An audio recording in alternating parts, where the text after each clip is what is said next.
Turned out nice again, hasn't it?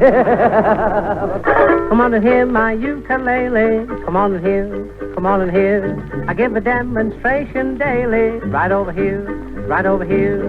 Walk up, chalk this one up to me. Whenever I play, the world goes gay. The ukulele man is here.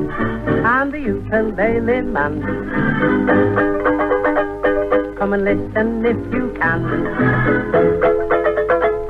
Though cleaning windows I refuse, I've got a happy piece of news. I'll come and clean up all your blues. I'm the ukulele man. Going to dance to my happy sleigh, for it is a lovely day. Sing your trumpet and make hay hay with the ukulele man.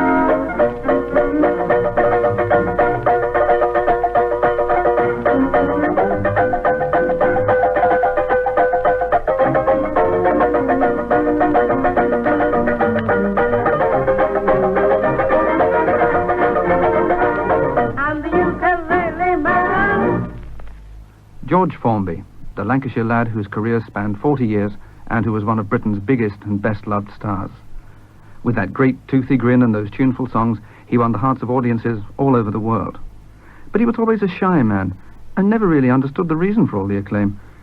Of course, it was obvious to everyone else. He had that rare gift of making people happy. In the next hour, we're going to hear about some of the highlights of his long career, the hit films and the records, the music halls and the theatres, his many successful overseas tours, and his 36-year marriage to the indomitable Beryl. Most of the story will be told by George himself.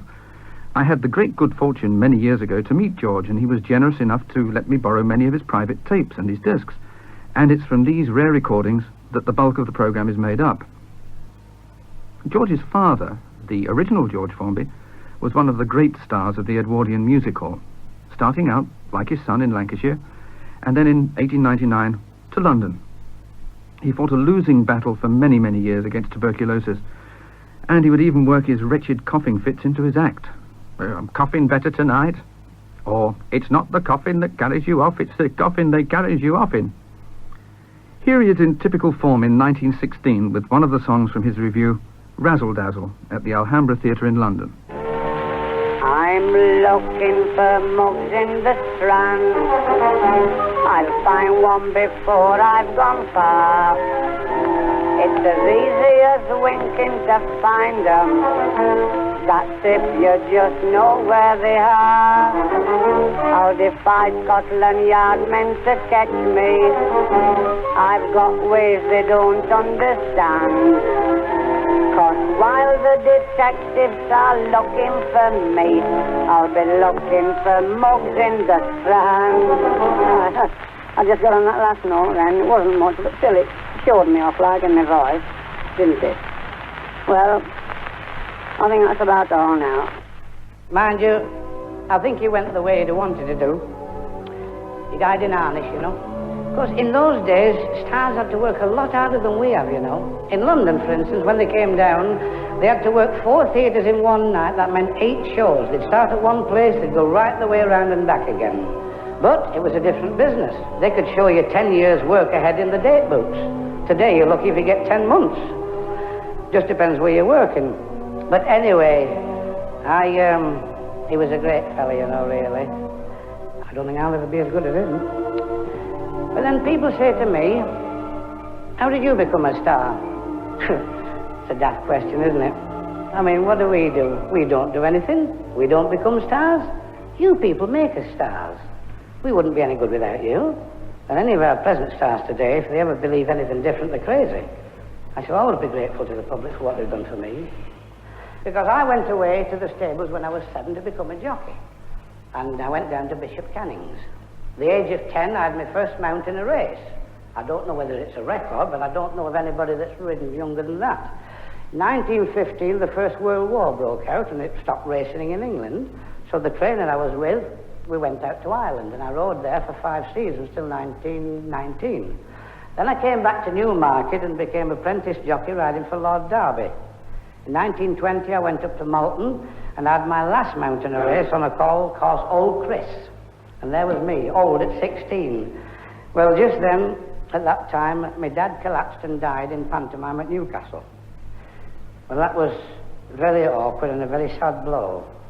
because actually he was going to retire, start a training stable, and I was going to train horses. But fate stepped in and it wasn't to be. So they said to me, well, what are you going to do now? I said, well, I'm not going back to the racing business, I'm too heavy. They said, why don't you go on the stage?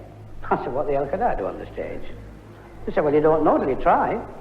Anyway, I learnt 2 songs off the records, 2 of my dad's songs, and a friend of his called Fred Harrison, he gave me a week's work at the place called the Hippodrome, Earlstown. It's a little tin hut near Newtonley-Willers.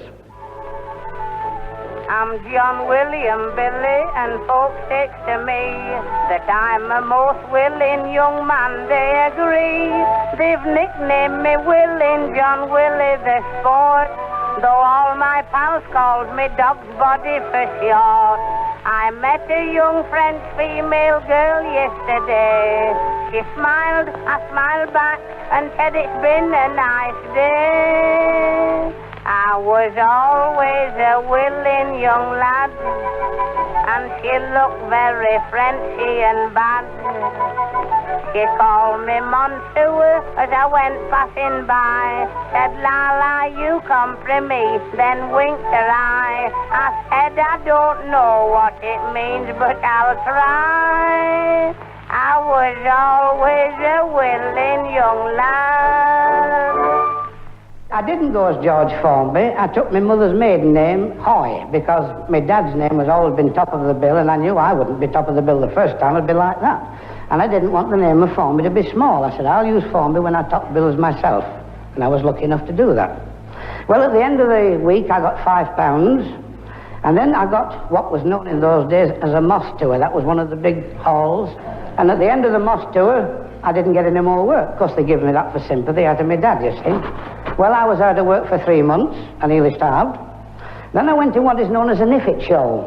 You know, if it comes in, you get it. If it doesn't, you don't. Well, we ran 5 weeks, and we finished up in West Hartlepool. Then I had a few pals in a show called the Swanee Minstrels, and they said they were going to Castleford. And would I go with them for a week? Said, we'll give you £5. Well, that was a lot of money for me then. Well, I went over to Blackton as a minstrel, you see. But I didn't go so well. I went usually, bad. And then on the Tuesday, I met a young woman, and I fell for her. And, well, 5 months later, I married her.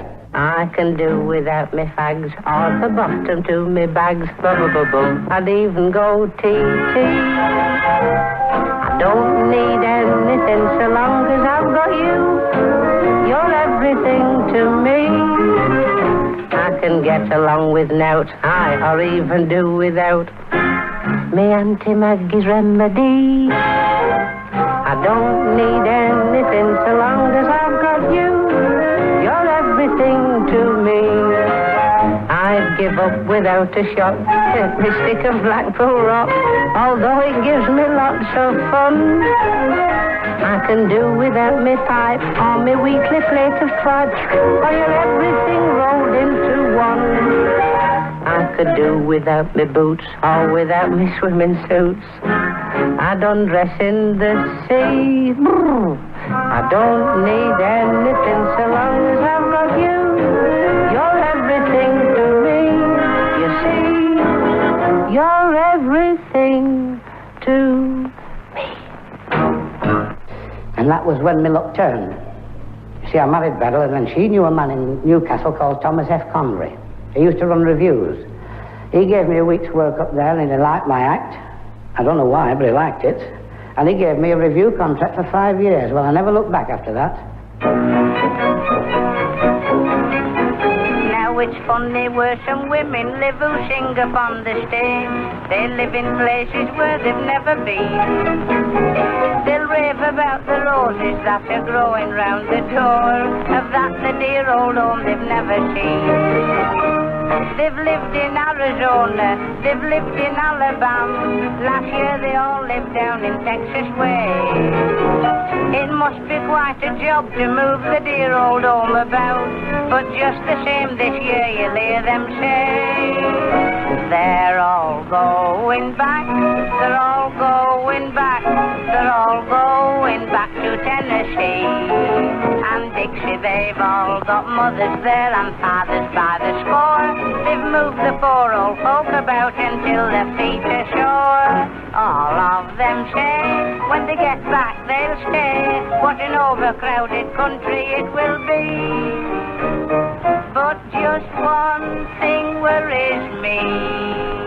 When they all go back to Tennessee, there'll be no one left in Wigan but me.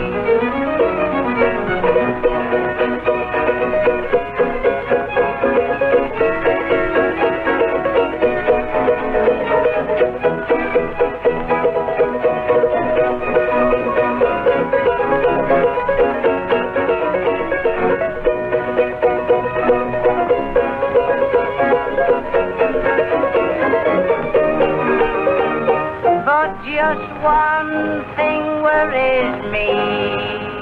When they all go back to Tennessee, there'll be no one left in Wigan but me.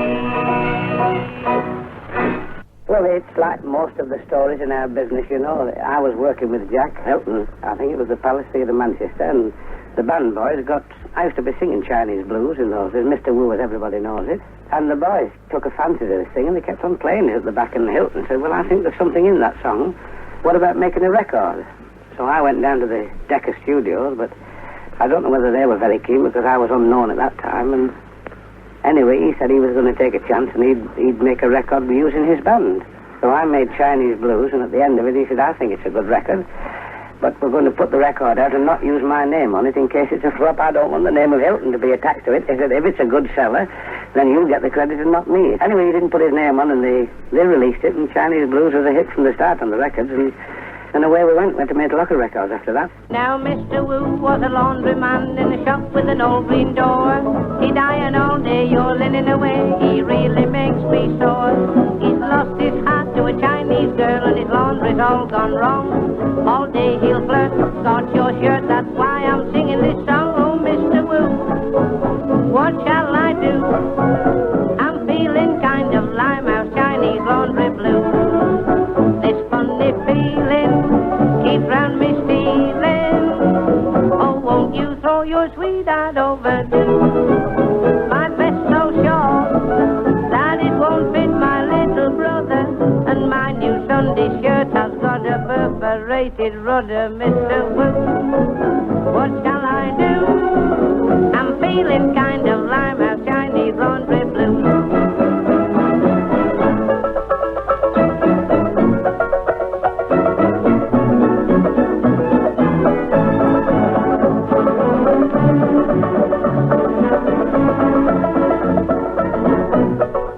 People have said to me many a time, how did you start in pictures? Well, have you ever felt that if you got the chance you could do a thing really well? Well, that's the way I felt about pictures. And many years ago, I came down to London, and I even wrote my own script along with Beryl and a man called Arthur Mertz. And we went all around the studios. They'd never heard of George Formby. They didn't even want to hear about him. I went everywhere, but nobody wanted to know at all. So back up to the provinces I went, and we worked around for a long time, and I was playing in a place called Warrington, and a man called Johnny Blakely came round, and he said, I'd like to make pictures with you. I nearly grabbed his hand off. Anyway, he said, come up on Sunday and we'll talk it over. So we went up on the Sunday and we talked it over, and he said, yes, I'd like to make pictures, but I haven't got a story. I said, I have. And we brought out this little story that we'd written. It was called Boots, Boots. So the whole thing was settled. We came to London and we went to the film studios. One room over a garage in Albany Street. And when we wanted to start making the picture, we had to press a button so that they stopped the engines down below. Well, at the end of 14 days, we'd finished the picture, and it cost the large sum of £3,000. Well, then came the time to sell it. Nobody wanted to buy it. But it did get a world premiere in a place called Burslem. It did, you know, and I'll never forget, because I went up there and strange as it may seem, it packed him out when it was a lousy picture. Come in. What do you want? Well, it's this days off business. Well, what do you want to know? Well, now, how do I know whose day off it is? You'll find that on the notice board in the kitchen. Well, how many hours a day do I work? 8. And how many hours are there in a day? 24. Well, that's 8 into 24. 3. 3, sir. how we're getting to it. Now then, in leap year, we have 366 days. Yes. Now, 1/3 of 366 Is 122. 122. Yep. Now then, I don't have to work on Sundays, do I? No. Right, now that's 52 days from 122. Yep. How many does that leave? 70. What the devil are you driving at? You'll see in a minute. Now, I have a half a day off on Wednesday Yeah. and a half a day on Saturday, don't I? Yes. That's another 52 from 70. Yeah. How many does that leave? 18. 18. Uh-huh. Now then, I don't have to work Christmas Day, New Year's Day, Good Friday, and Easter Monday, do I? No. Well, that's another 4 from 18. Yeah. How many does that leave? 14 days. 14 days. Yes. Well, I must have a fortnight's holiday, You know, I never thought of that. you see? Yeah. So I've no time to work at all, have I? No. What is this all about? Look here. Tell me, how long were you in your last situation? 3 years. Yes, and why did you leave? I was pardoned. Get out! Oh, it was so dark in places you had to strike matches to see it. The courting couples liked it, though. But at that time, Basil Dean, who was making a lot of very big pictures, he was going around the country trying to find out what the different salesmen wanted. And they said, we want George Formby pictures. He said, who's George Formby? They said, look through that window, and he saw queue up right round the theatre looking at this Boots. So he got them to bring me down to Ealing Studios. I signed a 7-year contract, and that was the start of me making 22 films. Come along and see me riding in the TT races. Easier than hopscotch, beating all the top-notch aces. I've been riding all my life, I started quite small. I've ridden furry titles, iron scooters and all. Hear the people cheer me when they see me steering backwards. Down the hill I go at breakneck speed. See me coming down the street with the winning post on the pillion seat. So come along and see me riding in the TT race.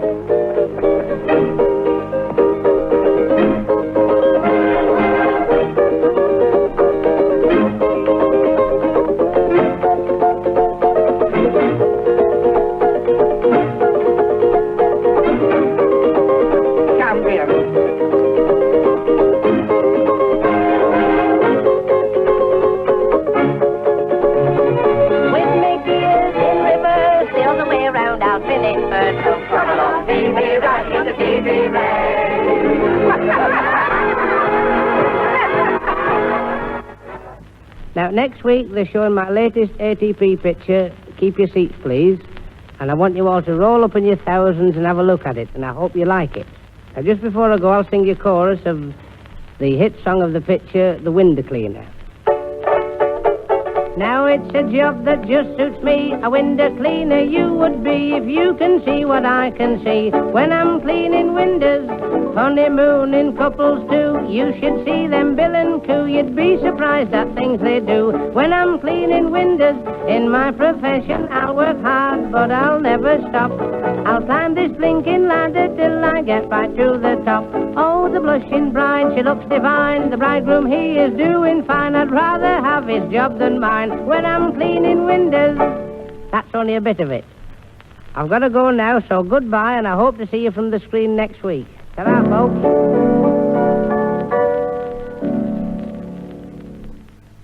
By 1937, George Formby was well on the way to becoming Britain's top comedy star. His third film for Basil Dean, Fede Honest, had just been released, and featured a song that gave the public their first glimpse of the gentler side of his nature. But his record company, Regal Zonophone, were not very keen to record it at all. It wasn't a comedy number, and in fact they only changed their mind after Fede Honest was already in the cinemas, and they were inundated with letters asking for it. It's very ironic the way record companies work.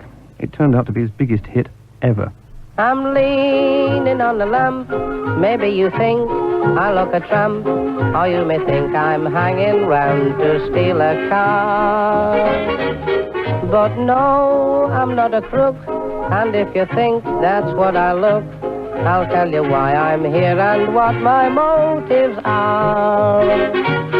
I'm leaning on a lamppost at the corner of the street in case a certain little lady comes by.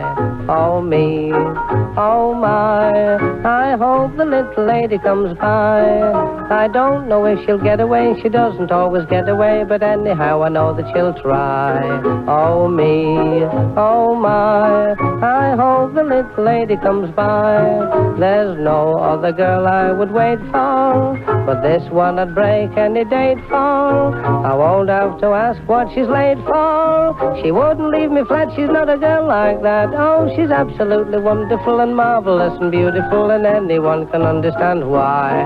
I'm leaning on a lamppost at the corner of the street in case a certain little lady passes by.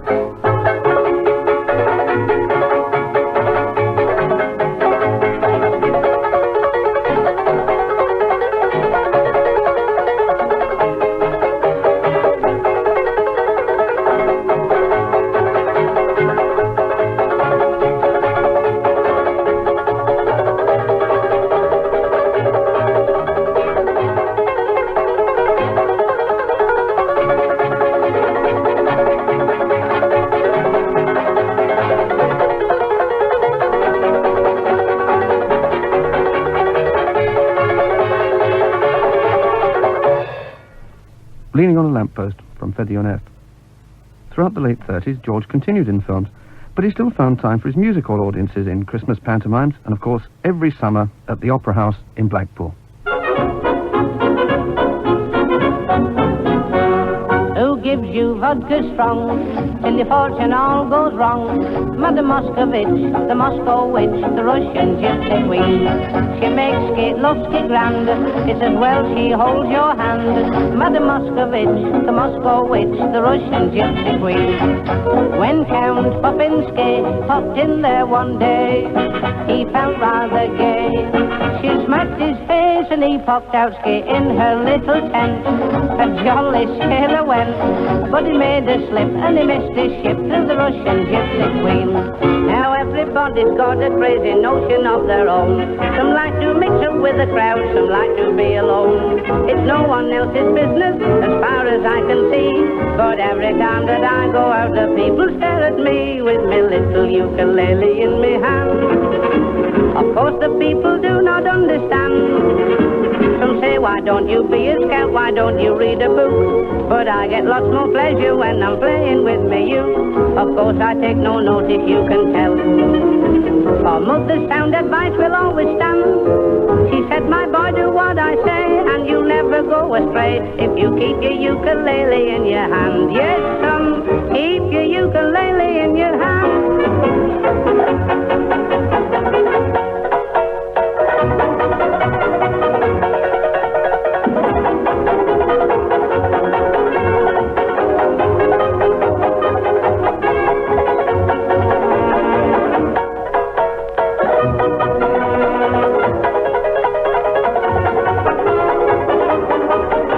I kept my ukulele in me hand, yes sir, I kept my ukulele in me hand. She's 66 but looks 16, her friends don't know and now her face is clean. That's Panlight Fanny, the frowsy nightclub queen. See her glide around the floor, then glide around to the pub next door. That's Panlight Fanny, the frowsy nightclub queen. She looks well in the lime, a queen all the time, you get your money's worth. By day you say it's the second time on earth. She waltzes in the West End shop, then she waltzes out in between two cops. That's Panlight Fanny, the frowsy nightclub queen. Panlight Fanny, the frowsy nightclub queen, from George's film Trouble Brewing. In the late 30s he was making 2 a year. Icy Ice, Come on George, It's in the Air, Keep Fit, lots of others. This song's from Gunner George, and not being inclined to waste material, it was written with the idea of being a good standby for encores on live dates.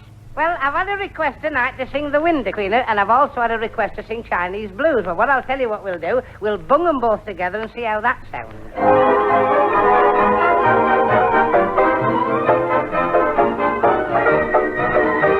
Now Mr. Wu no longer has a laundry.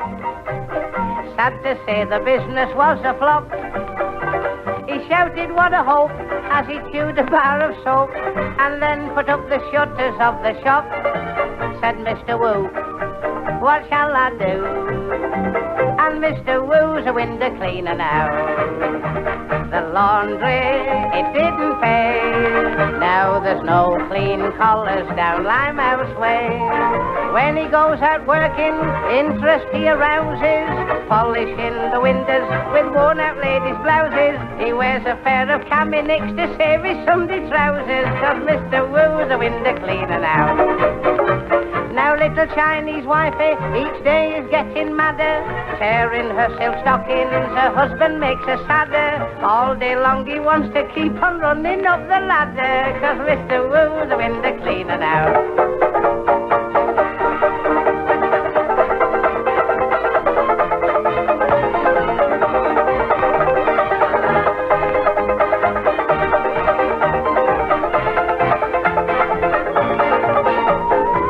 Eyesight tested, a most important matter.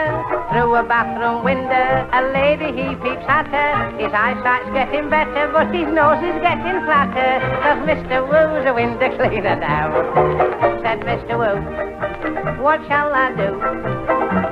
And Mr. Wu's a window cleaner now. The laundry, it didn't pay.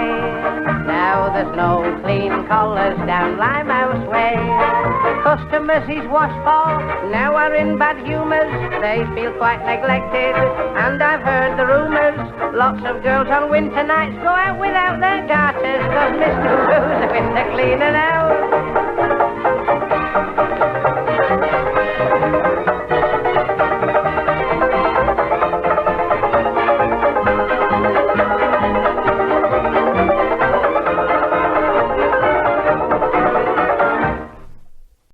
I carried on making pictures, you know, right the way through the 30s, and then along came 1939, and as you know, we had a bit of bother with a fella called Hitler.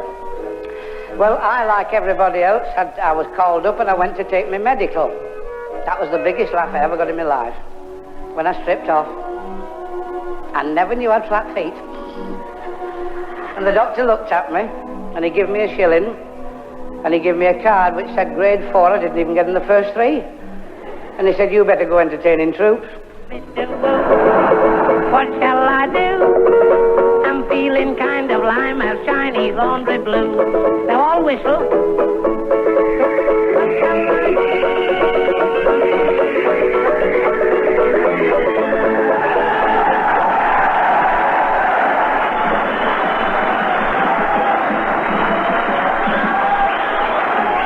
Please.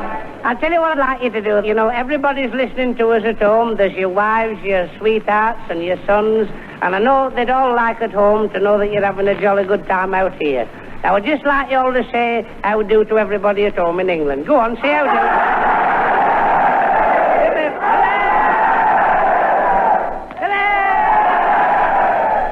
So I went over every war front. I took Beryl with me, of course, and we went everywhere. Well, when I wasn't entertaining troops and making pictures, I joined the Home Guard as a dispatch rider. Well, the funny part about it, my postman was always a dispatch rider as well, in the same unit, and he was a corporal. Now, through the week, he used to deliver the letters and say, good morning, sir, your letters. On a Sunday, he was the gaffer. I didn't like that. And our CO was the boss of a gentleman's outfitters in Blackpool, you see. So I went down, I said, hey, will you make me a uniform of officer's material? He said, yes. And I said, when you finish, will you put a couple of stripes on the sleeve for me? Well, he thought it was funny, but he put the stripes on, and the next Sunday morning I turned up as a fully fledged corporal dispatch rider. I bet I'm the only fellow that promoted myself. I'm guarding the home of the Home Guards, guarding the Home Guards home. Steady and strong all night long, doing what I'm told and I can't go wrong. Lots of ladies I salute, but one old dame was rather cute. She wanted to see me parachute while guarding the Home Guards home. Mama used to say, please peel those potatoes. Did I peel potatoes? No. Now the sergeant yells, hey, peel those potatoes. And I peel, I peel, I peel, I peel, I peel, I peel, I peel. Papa used to say, please sweep up the kitchen. Did I sweep the kitchen? No. Now the captain yells, hey, sweep up the kitchen. He sweeps, he sweeps, he sweeps, he sweeps. That's the Cuckoo Serenade. Oh, he does look a swank on his tank. He does look a swank, does Frank. See him dashing along with the clickety-clickety-clank. He hasn't done much fighting yet, quite new are his togs. He's only knocked down policemen and run over 14 dogs. But he does look a swank, does Frank on his tank. He does look a swank, does Frank, without his hat on. He does look a swank, does Frank. Now he makes raw recruits just tremble in their boots. He calls them slackers who's gone crackers. Our sergeant major, his feet fell off the road, knock-kneed and pigeon-toed. We'd sooner shoot him than salute him. Our sergeant major, he's far away the worst friend we've ever had. When he's far away, well, we're mighty glad. The mascot goat we own, so big and fat has grown. Wild and warlike, it's far more like our sergeant major. When you're on leave, you like a bit of fluff. When you're on leave, you like a bit of stuff. When you're on leave, you never get enough. Cold chase me round the barrack square. You'd be far better off in a home.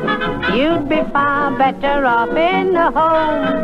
You'd be far better off, far better off, far better off in a home. It serves you right, you shouldn't have joined. It jolly well serves you right. It serves you right, you shouldn't have joined. You might have been sitting tight. You might have been in Civvy Street instead of in the fight. But it serves you right, you shouldn't have joined. It jolly well serves you right. And it's no use kicking up a row, because you're nobody's sweetheart now. You can weep and sigh and pipe your eye, but still you're in the fight. It serves you right, you shouldn't have joined. It jolly well serves you right. Now come on, sing up everybody. Let's have a bit of a do. Bless 'em all, bless 'em all, the long and the short and the tall. Bless all the sergeants and WO1s. Bless all the corporals and the blinking sons, 'cause we're saying goodbye to them all. As back to the village they crawl. You'll get no promotion this side of the ocean, so cheer up, my lads, bless 'em all. Nobody knows what a twerp you've been, so cheer up, my lads, bless 'em all.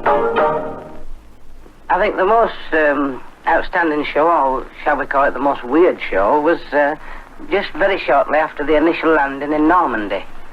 We landed there and we'd been doing a show for Montgomery, and at the end of the show he said, now, you know, there's a bunch of fellas just on the banks of the River Orne there that landed there on D-Day, and it's now 56 days and they haven't been relieved. He said, I think they'd be very, very pleased to see your face. I said, well, I'll go. And he said, of course, Beryl can't go with you. It's a bit too near. Beryl said, well, if I can't go, George doesn't go. So then Monty, just like the fellow he is, he said, well, if you want to get your full head blown off, away you go, the pair of you. So the next morning at 6:30, they gave us a jeep. I didn't even take my pianist. They said it wasn't safe. They just Beryl, I, and the jeep and the driver, and the director of Ensign Basil Dean.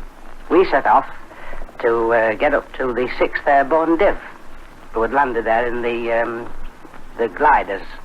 So we were going along a road, and we went round a sharp corner, and then right in front of us there was a big board. It said, stop, enemy ahead. Well, you've never seen a jeep turn around as fast in your life as that did, because the advanced patrols used to put boards up when you were about 50, 60 yards off the enemy.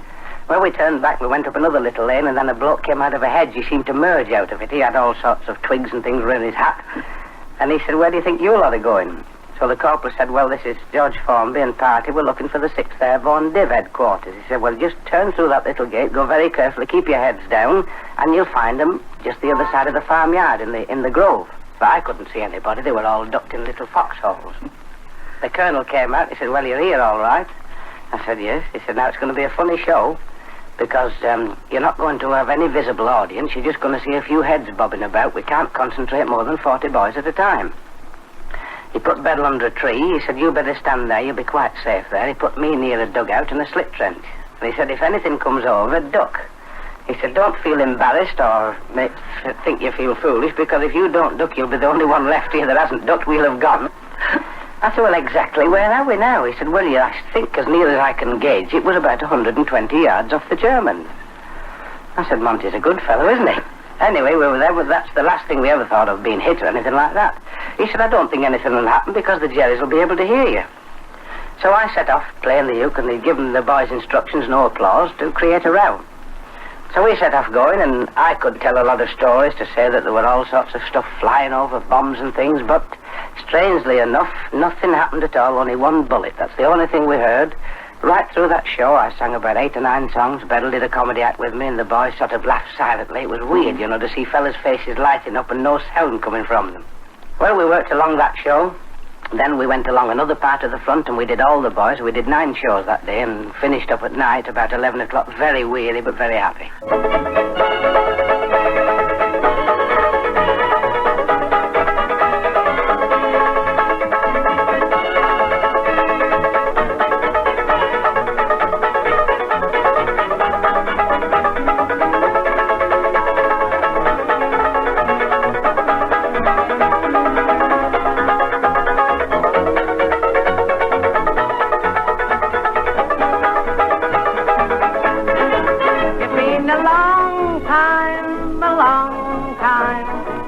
Hell of a long time gone.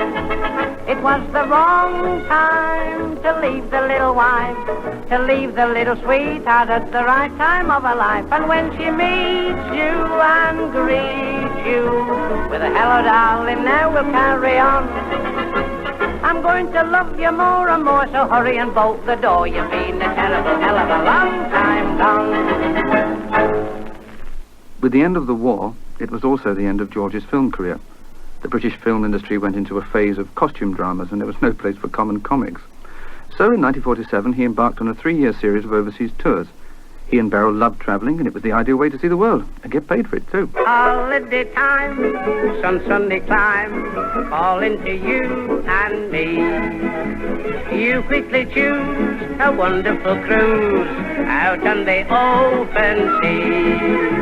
The first day you're content, you're awfully glad you went on a pleasure cruise to drive away your blues, the pleasures of the pleasure cruise. Down the companionway you fall 10 times a day. Someone finds you sitting on the point of the captain's compass. On the deck you nearly break your neck. You see legs you can't use. You dive into the ocean for a swim, it's such a lark, till you find you've been bitten in the bulwarks by a shark. Oh, what a pleasure cruise to drive away your blues, the pleasures of the pleasure cruise. Steamers and tramps, show-coloured lamps, amber and green and red. The ship runs aground, but somehow you found the street traffic lights instead. You sail once more, then find you've left half the ship behind. On a pleasure cruise to drive away your blues, the pleasures of the pleasure cruise. Your cabin's far too small, you've got no room at all. Someone finds you sitting in your bunk with your feet through the porthole. One dark night I turned first left, then right. My way I seemed to lose. A honeymooning couple then created such a scene, because I was discovered where the bridegroom should have been. Oh, what a pleasure to drive away your blues, the pleasures of a pleasure cruise.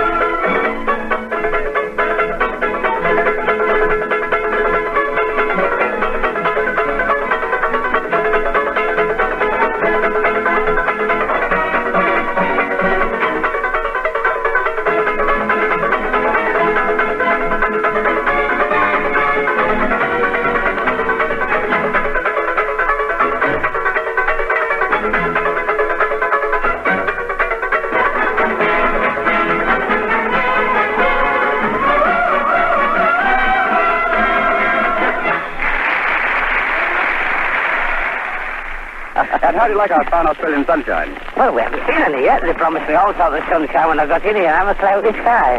Now, I want you to take this opportunity of saying hello to the people of Australia, please. Well, hello, Australia. I'm very glad to be here. by the reception I've just had, it looks like I'm going to have a very, very good time. And I do hope, when I do broadcast, that you enjoy the bit of nonsense we put over. And what are your plans here, George? Opening, first of all, at Urella Hospital is the first performance you're giving. Sunday night? Oh, good. Right, you told me. They swing these things on me, you know. So that Sunday night we're open now. And Monday night at the Tivoli. Yes. Tuesday night we'll pack up and go home if we're not done yet. Just a few words about your tour in New Zealand. How was that? Oh, that was champion. As they say in Lancashire, as you say, fair dinkum. What, you're learning Australian already, eh? Yes. Well, George, well, thank you very much, and welcome to Australia. Thank you very much. Thank you.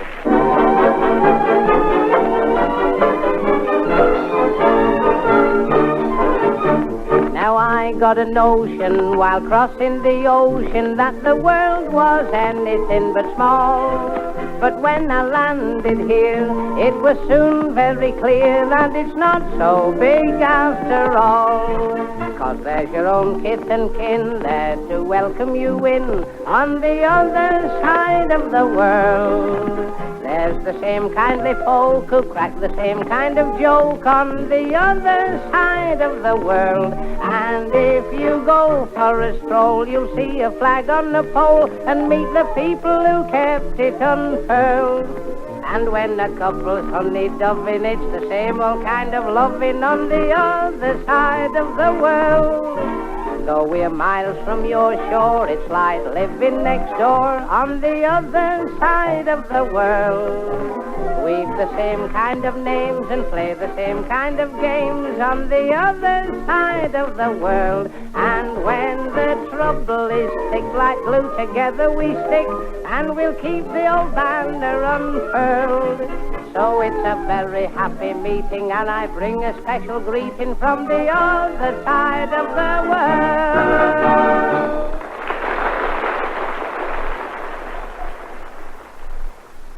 George Formby made his first tour of Canada in 1949 and was so popular that the following year public demand brought back his return.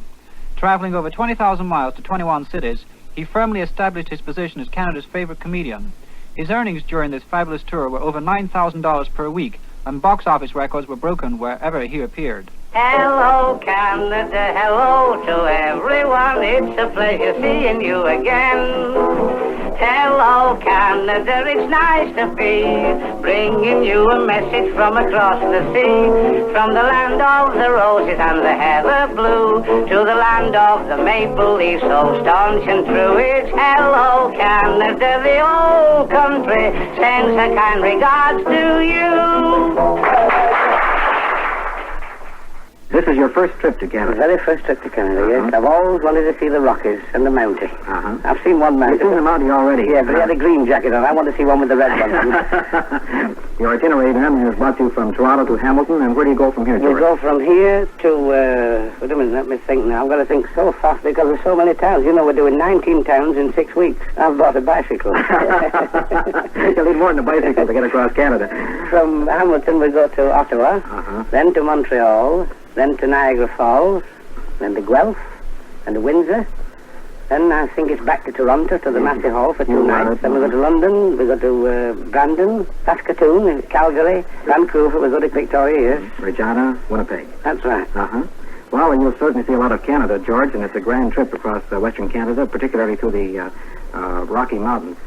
How'd you like South Africa? Oh, it was lovely. Oh, we went all over the place. We went to the little towns and the big uns. We went to places like Brakpan, Boksburg, and Vereeniging, and Durban. Oh, Durban. Now, that's... when you're there, you have to ride eventually in one of those rickshaws. I know what you're going to talk about, yes. You mean the rickshaw bloke? That's it. The fellow that wears all the feathers that pulls you along in these little things. Well, you know, Beryl's got a habit of wearing feathers like that. So I chucked him out, put her in the shafts, and she run me up and down the promenade. Oh, a bit unfair on Beryl, wasn't it? I got a bit of weight off. What's the most interesting place you saw at this? I would think a little place called Welcome. It's a mining town, a gold mining town. They keep them to the south. They don't give any away. They give me a little bit, about so big. Little piece inside rock. I can't get the gold out, though. Anyway, what I'm going to sing, John, is a song which I've been singing in South Africa. It's in Afrikaans. You won't understand it, and probably you won't. I won't. Who cares? Go on there. Messarimere is so fear van my hart, my enkel van ver te zien. het känner vaik van de morgen veka vun, voordat de oorlog begint. Oh, bring mij terug naar de old Transvaal, daar waar Massare woon. Down in the mill bij de groen boom, daar woon Massare Marais. Down in the mill bij de groen boom, daar woon Massare Marais. The in kant up and the only kant up, whoop, da-le-de-ding, da-le-de-ding, da-le-de-ding. The in kant up and the only kant up, whoop, da-le-de-ding, da-le-de-ding, da-le-de-ding. And we're marching to Pretoria, Icona, Sacabona. And we're marching to Pretoria, Pretoria rules the way.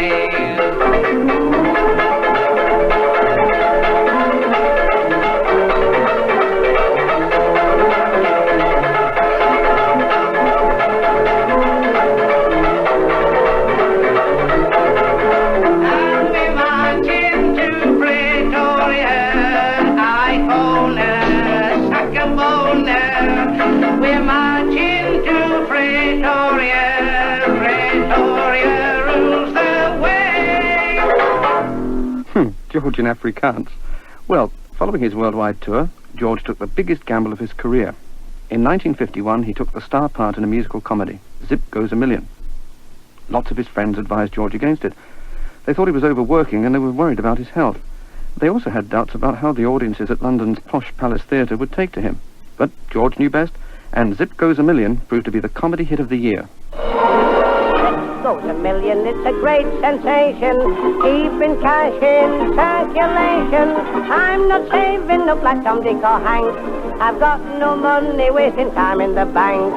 Zip goes a million, gonna start a party, dish the dollars like a clown. Easy come and easy go, don't be dumb but spend all your dough. And Zip goes a million and a million, Percy Pig is in town. Zip goes a million, happy days.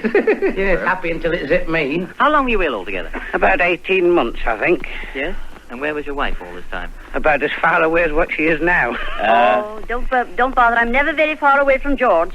Was he a good patient, Beryl? Oh, I must say he was a very good patient. Very good indeed. Yes. Mind you, we had to do an awful lot for him. I even had to brush his hair. Very nice to brush tonight. Not bad. He always did as the doctor told him. Yes. Mind you, I think he was always rather keen to get well. Where did you go to convalesce? Well, when I came out of the clinic, I went back to the flat for a couple of weeks, still in bed, you know, and then I went up to Blackpool for 4 weeks, still in bed. Then I went down to the Norfolk Broad, sailed about there for 3 or 4 months. Then we went to Dublin, got a few steaks and one other things, and I think that did me an awful lot of good over there. And then we came back and went to Southern Rhodesia. I didn't know you'd been there. Well, to start earning some money somewhere, you know. I've been out to work 18 months. How long have you two been married? How long? Yes, come on. I may as well tell her, Mother. I think you'd better. 29 years. 29 years. And I've only had one heart attack. Never mind. Fancy now, 29 years. Yes, It only seems like yesterday now, doesn't it, darling? Yeah, and you know what a lousy day yesterday was? Oh. Got any children? No, we've only got a dog and 6 ukuleles. Well, I hope you got one of those ukuleles with you now. Bill, you're not going to get away without playing one. Can't I go home yet? No. Well, I'm not getting paid for this, you know. All right. Yes, you didn't think I'll come in here and being caught out like that. No. Most everybody sings, but I tell you what I'm going to do. I'm going to surprise you. What? I'm not going to sing the song everybody expected me to sing. Leaning on the a lamppost. No. No, I'm going to sing one that I'm using in the finale of the Palladium show. No gal maid has got the shade on, sweet Georgia Brown. 2 left feet, but oh so sweet is sweet Georgia Brown. They all sigh and wanna die for sweet Georgia Brown. I'll tell you just why. You know I don't lie, not much. It's been said she knocks 'em dead when she lands in town. Since she came, why it's a shame how she cools 'em down. Oh, fellas, she can't get our fellas. She ain't met Georgia, named her Georgia, claimed her sweet Georgia Brown.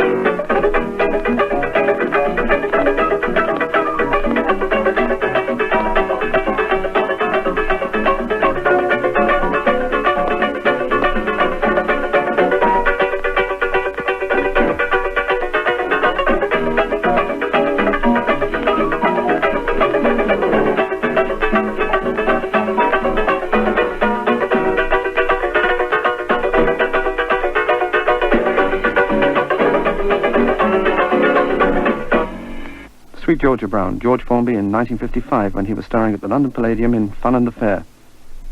From then on, he fought an increasingly difficult battle against his heart condition, but he played in 2 farces in non-singing roles and also turned gleefully to the new medium of television. By 1959, he felt fit enough to appear on stage again and played a summer season at the Windmill Theatre in Great Yarmouth, breaking all the box office records of the theatre. The following year, in 1960, he repeated his success, and this time on his home ground. Here he is, on stage at the Queen's Theatre in Blackpool.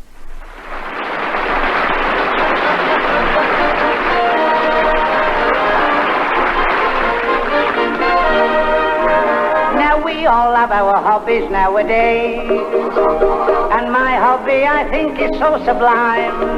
I never go out on a hike, play golf or ride a bike, but here's how I spend all my time. You'll find me sitting on the top of Blackpool Tower when the evening shadows fall. There you'll find me hour after hour, while the seagulls up above drop messages of love. They call it breezy Blackpool, as everybody knows. When you're on top of tower, by gum it blows and blows. You don't know where the wind comes from, but you find out where it goes if you're sitting on the top of Blackpool Tower.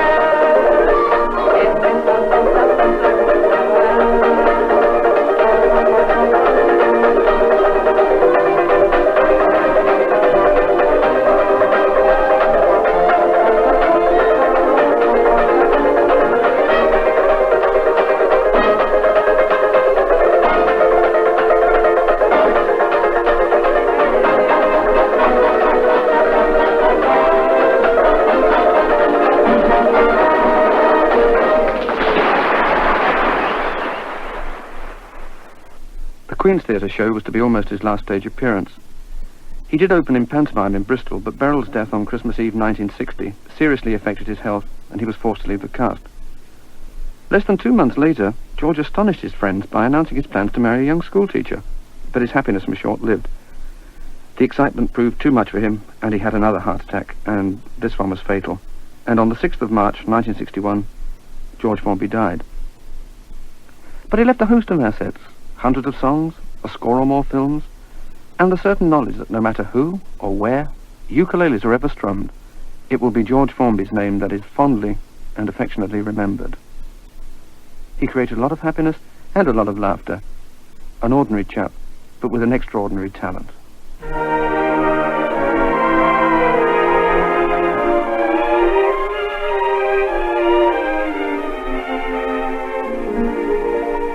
You know, Sally, when I was just a kid, like all the others did, I used to dream about my life's ambition.